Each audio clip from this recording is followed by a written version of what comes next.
Kamu pernah nggak sih ngerasa hidup ini kayak lomba lari estafet? Tapi anehnya, tongkatnya bukan punya kamu.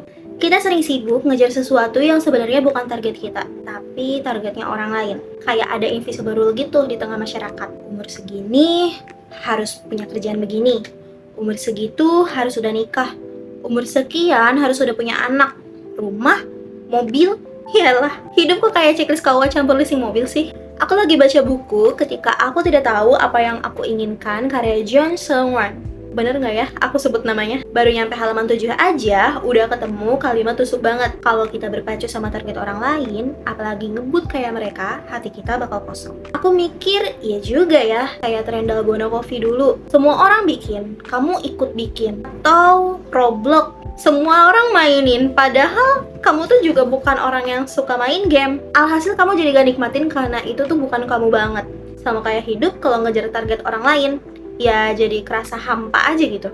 Ada kalimat yang bikin aku ngakak sekaligus mikir, menaruh orang lain sebagai pengisi kekosongan kita, sebenarnya ya kekosongan itu sendiri. Maksudnya gini, kalau kamu kosong lalu berharap ada orang yang bisa ngisi, kamu salah paham. Orang lain tuh bukan milik kamu, dia cuma bisa nemenin, bukan ngisi. Kayak orang yang bilang, gue gak bisa hidup tanpa dia, terus diputusin, nangis seminggu. Kayaknya gue deh. Ya jelas, makin kosong, karena ngandelin orang lain buat jadi isi. Bayangin hati kamu kayak rumah, orang bisa masuk, duduk, ngobrol, tapi mereka nggak bisa ngedekor rumah itu. Kalau kamu serahin semua, bisa-bisa rumahmu dicat pink, padahal kamu nggak suka warna pink. Akhirnya, kamu sendiri yang nggak betah. Masalahnya, kita sering kebawa arus society. Kayak di jalan tol, semua mobil ngebut 120 km per jam. Kamu sebenarnya nyaman di 60, tapi karena takut diklakson, ya jadi ikut ngebut. Padahal hati kecil kamu bilang, bro, kita tuh bukan mobil sport, kita tuh Avanza rental. Tapi tetap aja, biar nggak dibilang ketinggalan, kamu tancap gas, endingnya capek, mobilnya panas dan mogok. Dan yang lebih ngeselin, orang lain nggak peduli. Tiap orang punya tujuannya masing-masing, dan target yang kamu bikin sendiri rasanya pasti bakal bikin beda banget. Walau jalannya pelan, tetap bakal kamu nikmatin. Kayak nanam cabe di rumah. Orang lain mungkin nggak akan ngerti, tapi kamu yang nyiram tiap hari, kamu yang lihat tumbuhnya, itu bakal jadi kepuasan yang nggak bisa diganti. Kita sering gagal kenal sama diri sendiri, lebih kenal sama ekspektasi orang. Kayak, lo anak pertama, lo harus sukses. Lo cowok, lo nggak boleh nangis ya. Loh, sementara kalau kita pikir-pikir lagi, kenapa jadi orang lain yang ribet sama kehidupan kita? Buku ini setidaknya sampai halaman 7 ngajak kita mikir kalau setiap orang punya perannya masing-masing. Dan kalau dipikir sih emang lucu juga. Kita ngebandingin hidup kita sama orang lain. Padahal ibarat film, tiap orang punya genre. Ada yang action, ada drama, ada komedi, ada horor. Gak bisa dipaksa sama. Bayangin kalau AADC tiba-tiba ada adegan kayak di Insidious, nyermin gitu.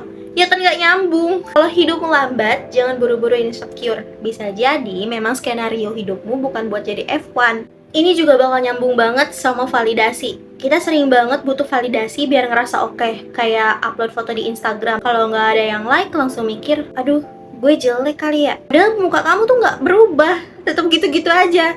Bedanya cuma angka like. Masa harga dirimu segampang itu ditentuin tombol love warna merah?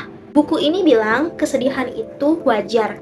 Kalau sedih, ya sedih aja, jangan ditahan. Tapi juga jangan ketergantungan sama orang lain buat nyembuhin. Validasi itu tuh kayak obat flu, bisa bantu. Tapi kalau tiap hari kamu minum, padahal lagi sehat, ya nggak bakal bikin kamu sehat juga. Sama kayak sedih, kalau tiap kali down kamu harus ada yang nguatin, itu bahaya. Aku pernah ngalamin, tiap kali sedih, aku nunggu orang bilang, kamu kuat kok, kamu hebat. Dan rasanya tuh emang lega banget. Tapi lama-lama aku sadar, kalau nggak ada yang bilang, aku langsung hancur. Ya gila nggak tuh? Kayak rumah yang tiangnya dari kardus, kena hujan dikit langsung roboh. Akhirnya aku belajar, validasi itu bonus, bukan fondasi. Fondasi itu ya diri kita sendiri. Kalau kamu bisa bilang ke diri sendiri, aku oke, itu lebih kokoh daripada 1000 komentar manis dari orang lain. Karena komentar orang bisa berubah, tapi suara hati kamu jangan gampang goyah. Balik ke soal target. Kenapa sih kita sering banget harus sama kayak orang lain? Padahal kita tuh diciptain beda-beda. Bahkan sidik jari aja nggak ada yang sama. Jadi kalau sidik jari aja tuh unik, apalagi jalan hidup. Lucu kan? Kita maksa nyamain hidup padahal sejak lahir udah diprogram buat beda. Aku heran juga sih sama society. Ada orang umur 30 belum nikah, langsung dibilang, kok belum nikah? Jangan milih-milih lah. Lah, nikah tuh kayak pilih mie instan di warung gitu ya. Padahal pernikahan itu seumur hidup. Dan yang lebih lucu, kadang yang ngomong pernikahannya sendiri lagi di ujung tanduk gitu loh. Ironi banget. Itulah kenapa aku makin yakin kita harus berani bilang, hidupku ya aturanku. Bukan berarti kita tuh egois. Tapi karena yang ngerasain hidup ini ya akhirnya cuman kita juga. Kalau maksa ikutin aturan orang lain, yang capek ya diri sendiri. Yang hampa ya diri sendiri, yang kecewa juga ya diri sendiri. Orang lain paling cuman komen sebentar, habis itu balik lagi ke urusan mereka. Jadi jangan buang energi buat hidup sesuai ekspektasi mereka. Kamu yang bakal tanggung jawab akibatnya atas hidupmu sendiri, atas keputusan kamu sendiri, bukan mereka. Pelajaran dari 7 halaman buku ini tuh jelas banget. Jangan ngejar target orang lain, kenali peranmu sendiri, jangan ngisi kekosongan dengan orang lain, dan hadapi kesedihan tanpa ketergantungan. Aku suka banget gaya Jong Seung-wan di buku ini. Dia nulis sederhana tapi cukup nusuk.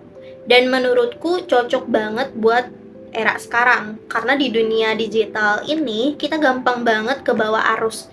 Scroll dikit, langsung muncul standar baru. Standar cantik, standar sukses, standar bahagia. Semua orang sibuk pamer highlight hidup mereka. Dan kita bandingin behind the scene kita sama highlight orang lain. Nggak setara banget kan? Gimana kita nggak stres mikirin itu semua? Kita ngerasa gagal padahal mungkin kita cuma lupa highlight orang itu bukan sepenuhnya realita mereka. Makanya, aku pengen ngajak kamu ngobrol sama diri sendiri lebih sering. Tanya deh, apa yang aku mau? Apa yang bikin aku bahagia? Bukan apa yang mereka mau dari aku. Karena pada akhirnya, kamulah yang bakal jalanin hidup kamu sendiri. Jangan biarin society jadi remote control hidupmu. Remote itu harus ada di tangan kamu sendiri. Jadi kalau hari ini kamu lagi ngerasa ketinggalan, ingat, gak semua orang lagi lomba. Kadang kamu cuma lagi jalan di jalurmu sendiri. Dan itu cukup, karena tujuan akhirnya bukan siapa yang paling cepat, tapi siapa yang paling jujur sama dirinya sendiri. See you!